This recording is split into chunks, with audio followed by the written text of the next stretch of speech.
Hi, I'm Courtney. And I'm Nate. Welcome to the Monopoly Couple YouTube channel.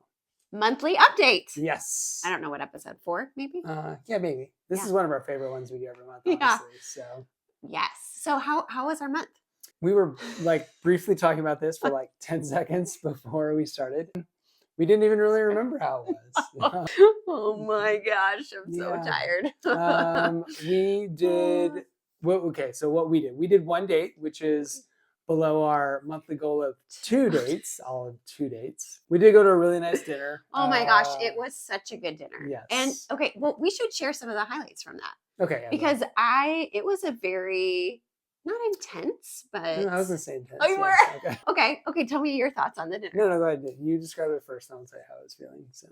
No, because I was the one that brought it up. I was like, because one of the things that we are consistently doing is checking in with how we're feeling and checking in with how are things going with you're monogamous, I'm polyamorous. And even though I don't have another partner right now, just the existence of that possibility and how that impacts our life. And as we grow this channel, oh my gosh, have you guys subscribed? I would love it if you subscribed and commented. And we have this amazing new cool anonymous way to ask questions or have comments that you want us to talk about or answer for you. So yes, in the show notes. Yes, in the show notes. Yes. You can also get it in my little profile on our Instagram, the Monopoly Couple there.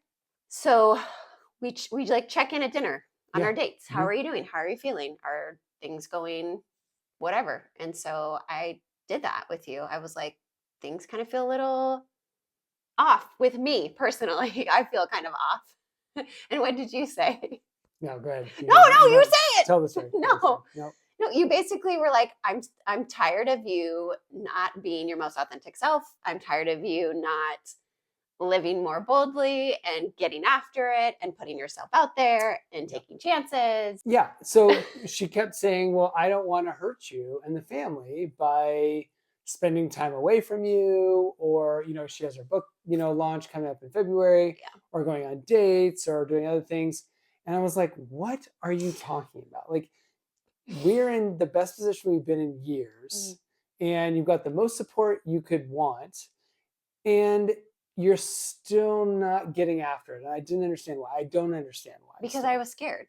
Yeah, because I'm scared because we are at such this great place, strong place, and I haven't had a partner for almost a year.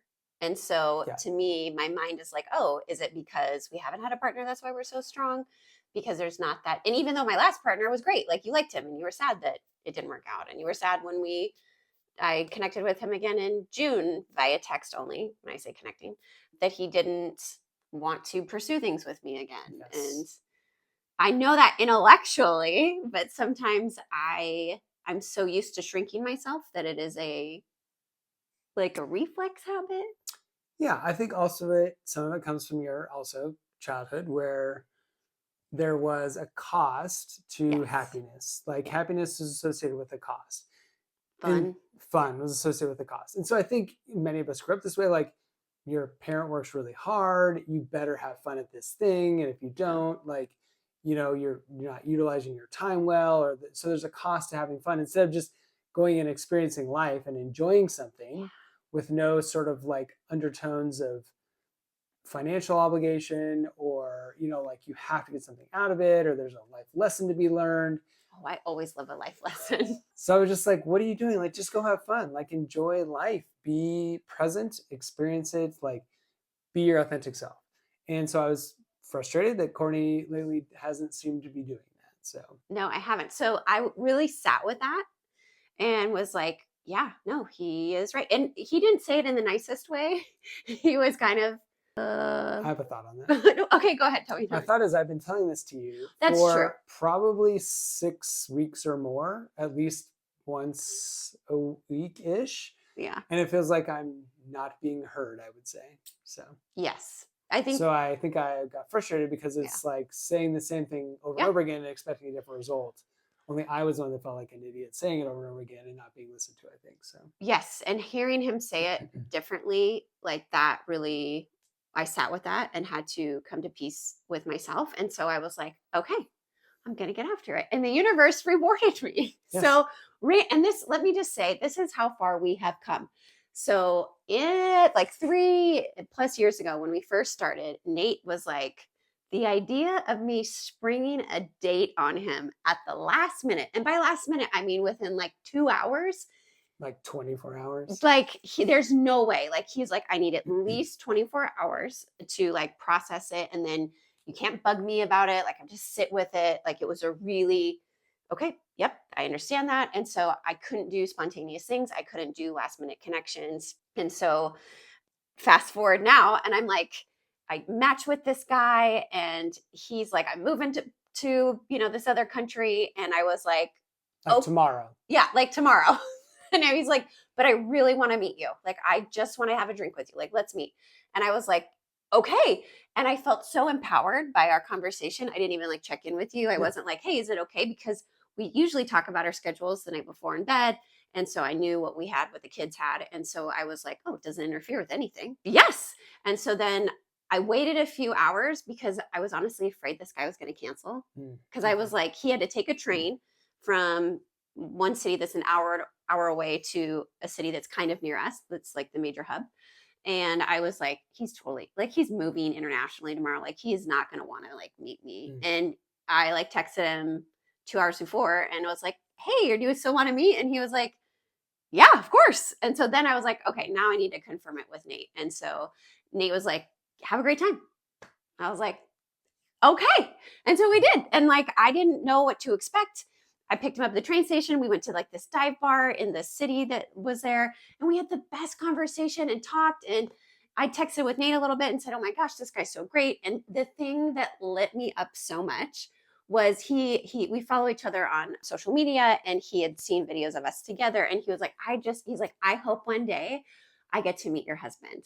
And like that made me want to cry. Like it makes me emotional now because that is my dream, is that I get to live in this world where people that I care about, that I love, also care about each other, right? And that they get to exist in the same place.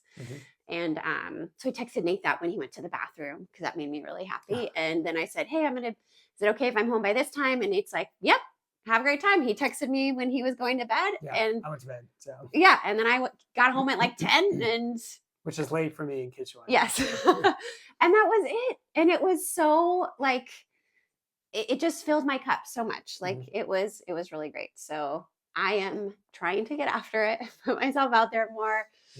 I do struggle with fun. It's all the Capricorn in my chart and the purity culture upbringing. Yeah, that's true. Yeah.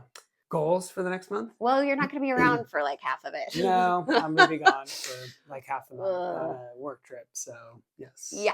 And my sister's leaving her dog and cat with us. And I don't know. It's going to be a bit of a crazy month. And it's my birthday.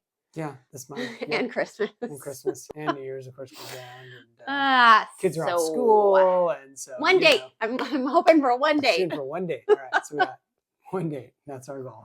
We'll get after that. I guess, so. Okay. Yeah. Well, our next update will be in the new year. Yeah. It's going to be awesome. So, yeah. I can't wait to see what 2026 brings, especially for our channel. We are so grateful for all of you, for your comments, your encouragement. It means the world to us. So thank you. Thank you. And as we always say, Can't stop, won't stop. All right. Bye.